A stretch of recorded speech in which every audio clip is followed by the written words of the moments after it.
A frightening day across much of central Kentucky. Multiple tornado warnings and at least one confirmed EF1 tornado in Mercer County, with damage reported to homes and businesses. We have live storm tracker team coverage from Mercer County and LA's 18's Sean Moody.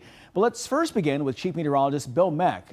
Bill, tornadoes today, and you've been telling us the potential for snow tomorrow? Yeah, and both have been forecasted for quite a while here. So we talked yesterday about the potential for the strong, severe thunderstorm threat. We showed you the percentage of what a tornado risk was out of yesterday. So again, it came to pass not only in Mercer County, Boyle County, Henry County, and Grant County all have confirmed tornadoes from the storms earlier this morning. The good news now, as we are looking here at 7 o'clock, is that everything is now pushed off to the east and away. The severe weather threat has ended. Still have a little light rain that's going to come through over the next couple of hours for some of us. But past that, we could see some snow later tonight. So let's take you back to 4 o'clock this morning. Again, we had just isolated storms around central Kentucky. The main batch was still sitting out in western Kentucky. By the time we get you to 7 and 8 o'clock, the storms were just crossing I-65 at that point. Shortly after 8 is when the first tornado warning was issued. But again, just how quickly things change. But these storms were also moving close to a mile a minute, so conditions changed quickly. We had two separate warnings at one point, 8:42 for that one, and then as the storms worked their way through Mercer County, the northern flank died out. The southern storm then produced a tornado in Boyle County, and that worked its way then toward Richmond, where I think after the surveys are done tomorrow, they're going to come back with a likely tornado out of it as well on the north side of Richmond. Those storms then head on off to the east and away, and again, you're seeing the swath of damage reports that came through. These were EF1 tornadoes that put the wind speeds between 86 and 110 miles an hour. Those are considered to be moderate on the tornado scale.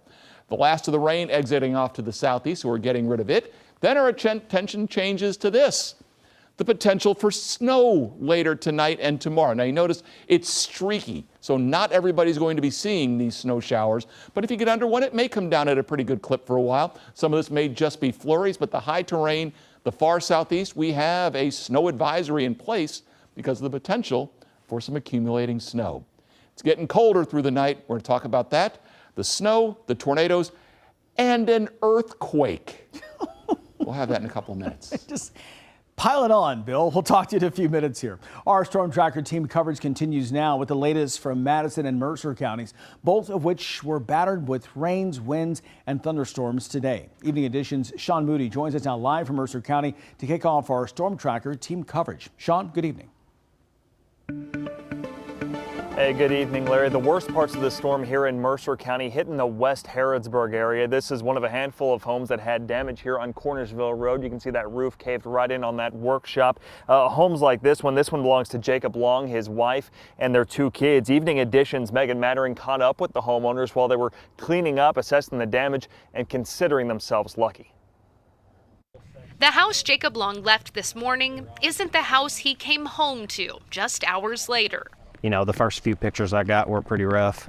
You know, you see things caved in. Couldn't really see the back of the house or much of the front of the house, so you weren't sure. A bird's eye view shows just how much damage an EF1 tornado left when it rippled through West Harrodsburg at 100 miles per hour.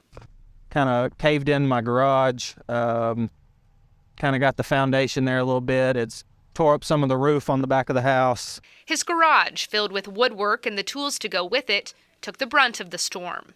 Couch in there that I've been working on refurbishing that was my great-grandmother's. He says it's an 80-year-old barn across the field that's offering some perspective today. Honestly, I was just relieved. You know, once I saw what the damage was, you know, you see the barn over here was completely tore down. Very easily could have been the house. A house to go home to, and above all, a family to share it with. When I first got the call, I knew my kids were at daycare. I was worried about that. Once I found out they were safe, Heather was safe, you know, and then got the news that don't think anybody's been injured. You know, everything here can be replaced. In Mercer County, And there was considerable damage all over Mercer County. Over in downtown Harrodsburg, the roof of the YMCA building on North College Street had some damage. A lot of people had to help get the toddlers and infants out of that building who were inside there. Even the new judge executive was pressed into action. Evening Edition's Michael Burke has that story.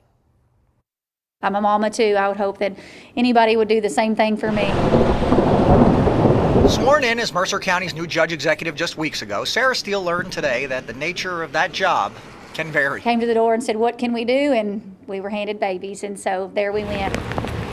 Loaded onto buses to get infants as young as 6 months old out of harm's way. Today's EF1 tornado that touched down near downtown Harrodsburg not only knocked down trees and power lines, but it peeled a section of roofing off the YMCA building and its daycare center, where Bo Yeast works as a security guard. I've been in there and inspected the whole building. There's nothing wrong with the inside. It's just that one little area right there on the roof there. But that one area could be a problem as far as being able to resume the programs here anytime soon. Judge Steele hopes the area can be roped off until repairs are made. But that will be up to the experts, and the families will be kept in the loop, of course. All of that secondary to her new role as judge executive and leading a band of superheroes. The latter was not a platform on which she ran for office. Everybody had at least 2 babies or 2 small, maybe a 2-year-old or a 3-year-old that they were coddling on the bus. It was a neat experience to witness just our community come together. So I'm very thankful. It could have been a lot worse, and we are very fortunate here. Yet another example of Kentuckians shining bright during those dark hours. In Mercer County, Michael Burke for Evening Edition. There was also damage reported just down College Street at the historic Old Fort Herod State Park. When that storm rolled through, it brought down some big trees and light poles in the park. Thankfully, there were no injuries reported there. The public schools lost power until about noon, but students stayed in class and ended up dismissing at normal time. Despite all the thousands of outages this morning, power is back on for most people here in Mercer County. Madison County also took a hit from the storm, but thankfully county officials say nobody was injured. Evening Edition's Lee Searcy has that story. And all of a sudden I heard the weirdest, strangest, most unpleasant sound that I've heard in my whole life. And I said, uh-oh. What lasted only a few seconds caught people's attention in the Braemar subdivision of northeast Madison County. Probably similar to a freight train, but the worst sounding freight train you ever hear in your life. A sound Paul Francis hopes he never hears again. He lost a few big trees toppled by the storm, as did his neighbor across the street. But the storm got her roof. Madison County firefighters put up a tarp over it so it wouldn't leak. The county's interim emergency management director, who's also the fire chief, says overall the county was spared. I'm going to say mild to moderate right now. We've had 4 or 5 homes that's had moderate damage to the roof and eaves of the homes to it. Had some agricultural structures that had some damage. Several miles away at Kit Carson Elementary. And then I saw some swirling action, and then all of a sudden it just got just calm. The tornado sirens sent teachers and students to take shelter and huddle in the hallway for an hour or so. The kids know, so we were told to go to the hallway and to assume the tornado position, which is your head down, covering your head, and your bottom up. Teacher Jennifer Witt says it was scary for some of the kids, but their monthly tornado drills helped keep everyone calm and prepared for a day just like this one. In Madison County, Lee Searcy, LEX 18 News. Meanwhile, just up 127 in Anderson County, those winds knocked over a whole barn. LEX 18 viewer Hannah Page Curry sent us these photos of the damage from Lawrenceburg. She tells us the posts were pulled clean out of the concrete and didn't even break off. The metal on that roof flew about 1,800 feet out there onto the road. Now, even though today's severe weather caused some damage, the governor says luckily it doesn't appear that anybody in any of these places was hurt today. Governor Andy Beshear says state emergency officials have been keeping a close eye on the weather all day. It's something Kentucky has had to do often over the past 13 months or so. Of course, in December 2021, tornadoes damaged huge parts of western Kentucky. And then in summer of 2022, floodwaters destroyed a lot of eastern Kentucky. Both of those weather events also came with deaths, which thankfully the governor says is not the case today.